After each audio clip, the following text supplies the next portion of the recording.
hand over to you. Thanks, Fiona, and thanks to everybody for joining us today. Thank you for taking the time to spend with us this afternoon. I'm based in Melbourne, so it's a chilly afternoon. I'm not sure where you are all based, but hopefully it's nice where you are, or not too chilly. So welcome to the second in the session of F&P Tech Thursdays. For this series, we're looking at digital business cases today and sort of the fundamentals of how to get your business case going. So clicking in there, that's a little bit about me. We have wonderfully complex titles at Blackbaud. I am the CRM and Managed Services Practice Manager. Not sure how we came up with that one, but it's an interesting one. I've been with Blackbaud now for about 6 years, but I have been in the not-for-profit space since about 2004. And I've been working across Uniting Church, Plan International, and more broadly over the last 6 years working for a number of our not-for-profit customers, in fact 20 of Australia's biggest and often influential not-for-profits over the last 6 years, which is a very exciting place to be. I'm also the board chair at Spana Australia, which is a working animal charity where we look after the welfare and well-being of working animals, in particular donkeys, in rural and developing countries. So I've got some first-hand work within the space as well, so it's really nice. Speaking of animals, I have a few. There is another cat that doesn't actually show up on this slide, but this one's my favourite cat. We've got our puppies trying to learn a little bit of bonsai, because I think learning every day is something that we should do. And then my daughter likes to beat me up regularly because we both do martial arts. And so we have a bit of fun mucking around and just trying not to injure each other. So just a bit of a reflection on where we came from. So we did a digital maturity survey earlier this year, and the first in this series was the presenting of the findings from that digital maturity survey. And some of you may have been involved in that or seen that presentation or indeed read the survey. And so at the end of our last session, we talked about digital maturity being important to the ongoing success of organisations. We talked about it was important to have a coherent and collaborative digital strategy and the development of that strategy. And we also wanted to make sure that the donors and the beneficiaries were at the heart of everything we did. We talked about how we got there through ideation and testing, investing and operationalizing. And then we said, you need to prove the case, but where to begin? And that's what we're going to look at today, is how do we prove that case and where do we begin? And it is still about keeping it simple. It does not have to be complex. So to start this, as we did last time, I'd like to hand over to you to tell us a little bit about what you've done in the space of business cases before. So as you'll see, there's a poll that's popped up on screen with 3 questions. I'd just like to get an idea as to how many of you have actually worked on a formal business case before and what you thought about its difficulty or easiness and how successful you were. So if you could all take a moment just to answer this poll, that would give us a bit of an idea of where everybody's kind of sitting in this space. I'll give you a couple of minutes to do that.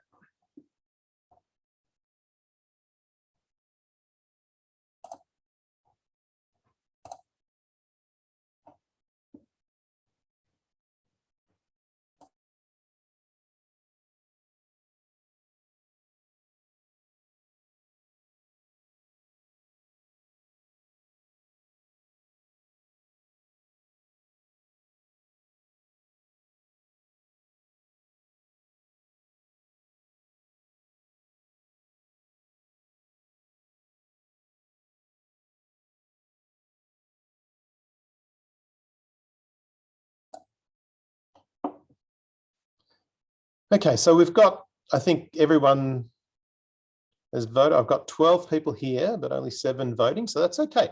We'll keep going. So about half of you have done a business case and the other half haven't, so that's cool. One found it totally impossible. I am with you. The first time I was asked to do a business case, it was like, oh my gosh, what am I doing here? I like that it's not so bad. And blitzing it, yeah. You know, once you've done 10, 15, 20, maybe you could be in the blitzing it space. I don't think I'm in the blitzing it space yet either. It's not so bad. Sometimes you still kind of feel totally responsible. It's good to see that, you know, with people are getting some or all, but of course, not all business cases are successful. And so that's just the reality of it. So I think the important thing is, as we go through this process, is to understand that business cases are important. Sometimes they're successful, sometimes they're not. And what we want to do is give you the foundations to actually get a more successful business case each and every time. Obviously, this is not a this is a 20-minute presentation, so there's only so much we can cover in that time. However, the objective is to give you the starting point and the foundations to start with. So what is a business case? Rhetorical question. Here's the rhetorical answer as I click. All right. It is a justification for a proposed project or undertaking on the basis of its expected commercial benefit. So that's the textbook definition of a business case. Before I move on from that, I want to say a few things about business cases. Number one, they are good practice, right? Most of the time we have an idea, and in this case, it's going to be something to do with our digital strategy. And we need to sell that idea to either management or the board or whoever we might be selling an idea to. And in order to sell that idea, we need to provide a business case. But it's not just about selling an idea. It's in fact a good practice for any project you're doing from a business to have that business case, because it helps you understand what the problem is, what the options are, and where you need to get to, right? So it's kind of like a guiding light.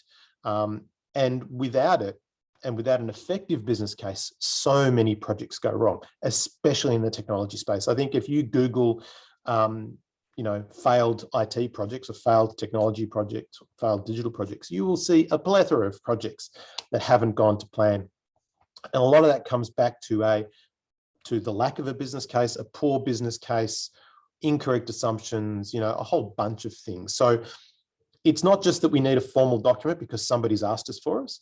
It's about having good practice and helping guide where we're going. But it doesn't have to be complex, and it doesn't have to be scary. So the way I look at a business case is it's a story, okay? In the not-for-profit space, we are very good at telling stories. We have to tell compelling stories in order for people to actually donate to us, all right? Or to give us, you know, to say, hey, I'm giving you my generosity. Your story is strong enough that I'm happy to give that to you. So a business case is simply another story. It's a story that we're telling people in our business rather than our donors, or it might be the basis for a grant or a grant application or whatever the case might be. But generally, it's somebody who's going to give us money in order to achieve something. And so we're good at telling stories. So if we look at a business case as telling a story, then I think that takes a little bit of that technical and financial and scary stuff out of it. So how do we tell a story? So, well, we've got to start from a perspective. And so when we're starting our business case, there are 3 or 4 key things that can help us kick off the starting point of a business case. One is compliance. I would probably say hands up, but I do that. Everybody here who's heard of some form of compliance, whether it's privacy, whether it's the payment card industry data security standards, or PCI DSS, or whatever it is, there's a whole heap of compliance. And sometimes compliance is a driver of a business case. Sometimes it's risk management. So sometimes, you know, we've got this great volcano here, which has some amazing volcanic soils here, and I've got a day spa, and it's the best day spa in the world because of these volcanic soils. Fantastic. But the risk is that once this thing erupts, I'm out of business. So sometimes it's a risk management approach that drives the business case. Sometimes we're wanting to get a competitive advantage. So we want to stand out from the crowd. We want to get a bigger slice of that pie. And so our business case is going to put forward the story about how it is that what we're going to do is going to get us that sustainable competitive advantage when compared to our competitors. Sometimes it's an existential crisis. We will go out of business if we don't do this, okay? And I think many of us saw during the COVID epidemic, and when all the lockdowns happened and the 2 years that we went through, there were a lot of situations where an existential crisis has happened. In fact, in my family, my niece runs a restaurant. And of course, we all know that restaurants got really hammered during that time. She has a ramen restaurant, and they kind of had to pivot and say, well, how do we stay in business? For them, it was an existential crisis. And because it was ramen, it's not easy to deliver. So they come up with a plan, they got through it, and they're still in business today, I'm very happy to say. But sometimes the perspective of your business case is the fact that we have an existential crisis. And sometimes we just want to innovate because we want to tap a new market, we want to get into a niche, we need to update the way we do things. And so these are really common examples for starting a business case. Sometimes it's a combination of these. Okay, it doesn't have to be one or the other. Sometimes the driver or the perspective of our story can be a combination of these items. So we start the story with the backstory. We need to understand where we've come from in order to know where we want to go. And we articulate this in the executive summary. So the executive summary of our business case will tell us a little bit about the backstory, and it will tell us a little bit of, how do we get there? Why do we need to change? It introduces the perspective of what we're going to talk about. It talks about how we're aligned to strategy. It sets out the benefits, and it articulates the recommendations. The executive summary used to scare me a lot because how do I get all this, right? Because it's at the beginning of the document, and because I have a sequential brain, I go, I have to start with the executive summary, but I don't know where to start. And the answer to that is you do the executive summary last. So what we do is we actually work through the business case and we come to the executive summary at the end, because that's when we can summarize and really bring that story together. And you got to understand, most executives will only read the executive summary. They will not go into the detail of the business case. So in order to get your point across, you have to have done not only your backstory, but all your analysis really well in the next sections of the document, so that you can give a compelling summary here to get your business case through. So the next stage of the business case is your situational analysis. It can be called different things, but this is where you kind of come more into the backstory, give the depth and detail around the current situation and the change that is required. Data is really important here.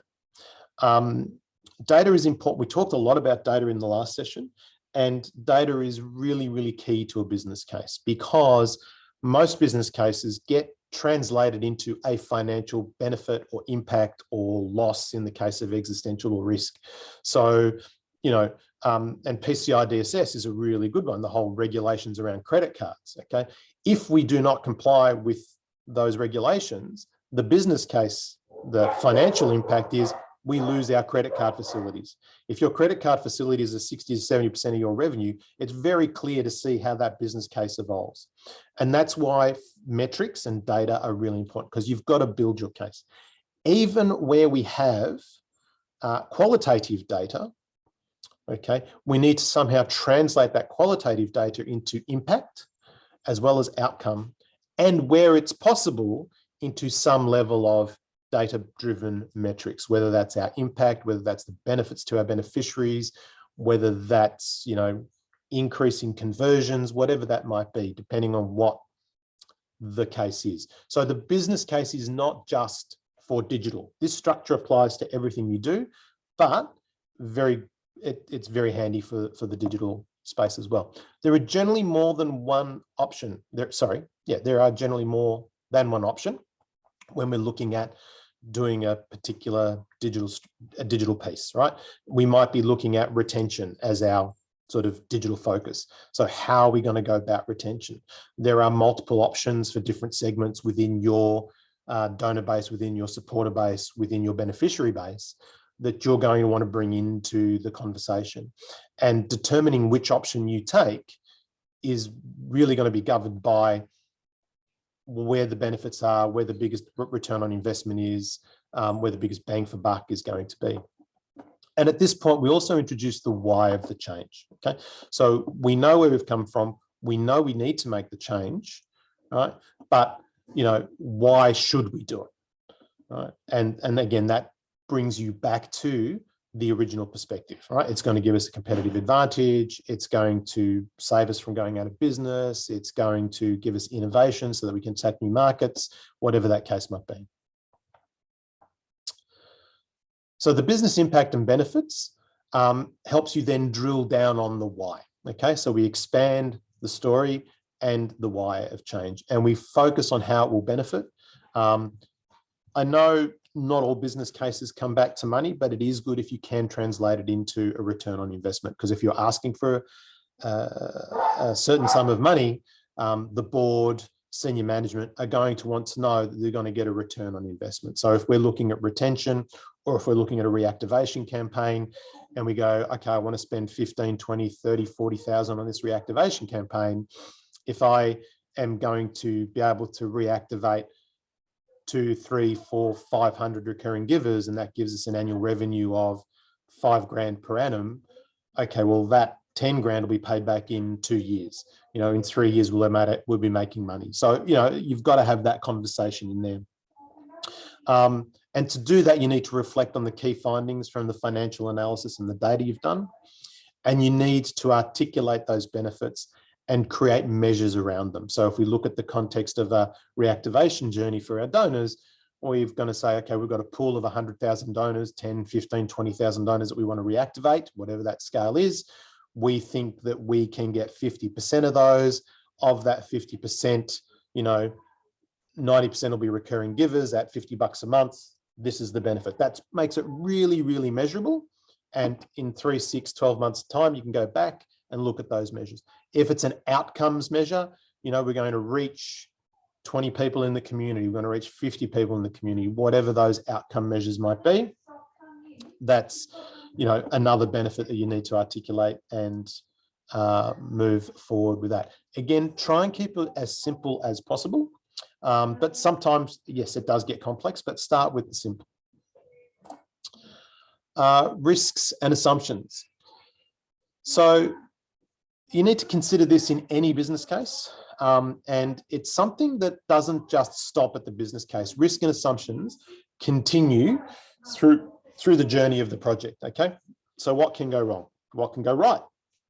We often talk about risk in a negative context, but for risk takers, let's say people that are currently working or playing in the crypto market, or people that are working on the share market, or people that are initiating an initiative that's going to bring a net benefit, the risk is that things can actually go right as well. And what happens, you know, when that's there. We do tend to focus on risk as when things can go wrong, but there's also that what can go right, and that should be articulated as you go through that. What would be catastrophic and what would be amazing? So we look at, you know, when we're looking at risk, we look at the stuff that happens all the time, and there's enough literature out there to understand what that is.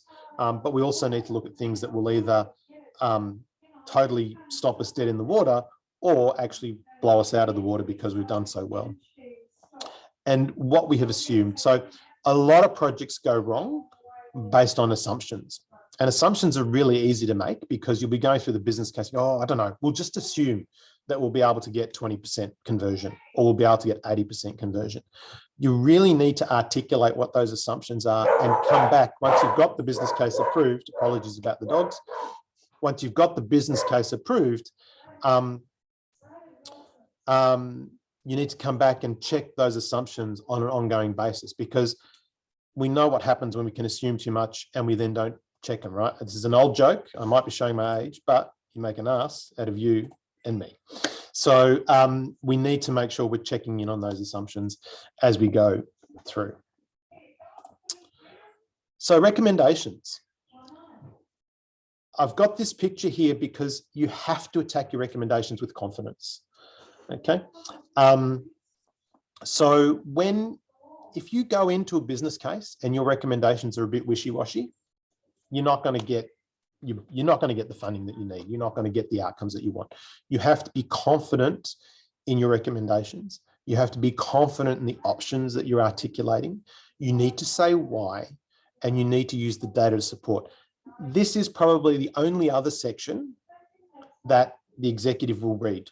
Okay, some will read it end to end. Most will read the executive summary. Some will jump to the recommendation. So these two sections have to be really strong. You're not introducing new concepts in your recommendations. If you're introducing new concepts in the recommendations, it's just going to throw the reader out. And these get summarized and restated in the executive summary. So the recommendations are really the culmination of all the work that you've done in the sections leading up to this, and we're telling a story. So this is the conclusion of your story, or the climax, or whatever you want to do it from a storytelling perspective. This is where you bring everything together and say, this is how we resolve. And you then, as I said, summarize that in the executive summary, just in case they don't come down here. But you got to be confident in it. Don't be wishy-washy. Once the business case is in, and this monitor, measure, and adjust is a session in and of itself, it really is important to be able to put your measures in place to monitor the progress and to be able to adjust as you're going forward. And this is important not just from a business case and a best practice perspective, but even if you're looking at getting grant funding, or you're going to a foundation saying, I want to do this, they are going to want to see your measures as well. And we're not just talking financial measures here, this can be the outcomes as well. So if we're looking at this from a fundraising perspective, obviously our measures will be around the outcomes of the success of that fundraising initiative. If we're looking at the business case from a digital delivery of services perspective, whether that's telehealth or whether that's mental block there, well, whatever it is that we're delivering, whatever services we're delivering into our beneficiary base through whatever digital means are there, we need to have the measures in place as well. And that can then support a grant application or application for funding elsewhere. And it goes together with the business case. And I've got a benefits management framework that I'll share with this group after this, but it is something that you want to set up at the time of the business case, because if you don't, once the project starts, you'll just get inundated with other work and you go, oh yeah, I've got to do that, but then it never gets done. So it's really important to set that up at the outset, because there is a bit of work to do this. I think the important thing to remember is when you're doing your project schedule, right, we look at all the activities, we need to allow space to do the monitoring, the measuring, and the adjusting as well as you go through. And the proof is in the pudding, well, the cupcake. So, once you've done your business case, you've got your money, you're doing your monitoring and you're doing your evaluation and you're making sure that everything's coming through, you should have the outcome that you're looking for, and then be able to report back to the stakeholders that gave you the money, because they're going to want to know how that's going. And so you will then do your reporting and push your information back. And again, reporting and how you do that is another conversation that extends beyond a 20-minute presentation. If you want more, we're finalizing this group of 3 with understanding how data is crucial in improving your digital understanding and also making your fundraising more successful. So that sort of takes us into the next step of these series of 3, and that will be presented by my learned colleague, Sean Holland, and we'll be doing that on the 21st of July. And I think that then is it, and I'm over to you for questions. Thank you, Greg. That was great. And if anybody has any questions, please use the Q&A box. I have got a quick question for you, Greg. So let's say, for example, you're a fundraiser and you're doing a bit of business case to get a new CRM. You've given that business case to the exec team and to the board. What is a reasonable amount of time to give them to review the business case and come back to you? Okay, so, well, that's a really good question, and thank you, Fiona. The time, in the context of a CRM, it's generally a larger initiative, okay? And it's often, one of the biggest technical initiatives that a fundraising organisation will undertake, depending on how big you are and the nature of your business. The prep and the lead time, most of that will be with your senior management team, and they will need at least, I think, up to 10 days to review the business case. But it's not just, here's the business case, right? As you're building this, you're consulting with those key senior management stakeholders. So as you're building your story, you're checking in with them to make sure that your story is going to meet with their expectations. So by the time they get the business case at that SMT, senior management team or senior exec, whatever we call them, senior leadership team level, they already know what's going to be in the business case. It's not, oh, here's a case, go read it, come and give me an answer. So you've been having that engagement and that interaction with them over a period of time. They need 5 to 10 days to review in that instance before it can go to the board. Now, from a board perspective, I would expect that you would have at least 2 board meetings before you get your final approval. In the first board meeting, and depending on what your governance is and how much money you're needing, the first board meeting will predominantly be about getting them across the idea. And hopefully if you're building that business case with the senior leadership team and they're on board and everybody has that level of expectation, then they go to Finance and Audit Committee or Fundraising Committee or the broader board, and they will go in there with confidence and start to talk to this business case. And they lay the foundation and the platform. You may even give some papers that they can be taken away by the board to consider, and they come back the following session with questions and whatnot, and then you would have that approval process. That's how I've attacked it in the past, and that is how I would attack it in the future, especially if you're talking a CRM where you can go anywhere from 40, 50,000 for a small CRM up to 800,000-900,000 for a really, really, really, really big CRM. And obviously the bigger the value, the more governance and consideration finance and audit and the board will need to give it. Absolutely. So 2 key messages there. No big surprises in the business case, and don't expect to get an answer straight away. It's going to take time. So yeah, a bit of a turnaround time. Absolutely.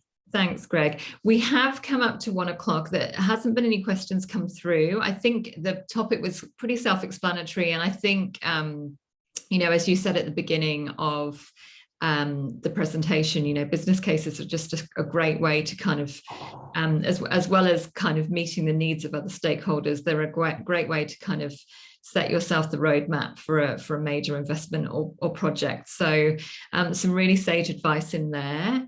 As I said at the beginning, we will send the slides around with the recording from this session. And I just wanted to mention as well that Fundraising and Philanthropy magazine do have a YouTube channel, which we can link to which we will link to in the post-webinar email, and people can go there and check out the first session in these Blackbaud's Tech Thursday series. So we really encourage people to do that, and this will go up on the channel as well. So thank you everyone for being here today. Thank you so much, Greg, for talking to us today and for your previous session with us on Tech Thursdays. And we look forward to seeing everyone at the next Blackbaud Tech Thursday, which is on the 21st of July. Thank you, everyone. Have a lovely afternoon. Thank you.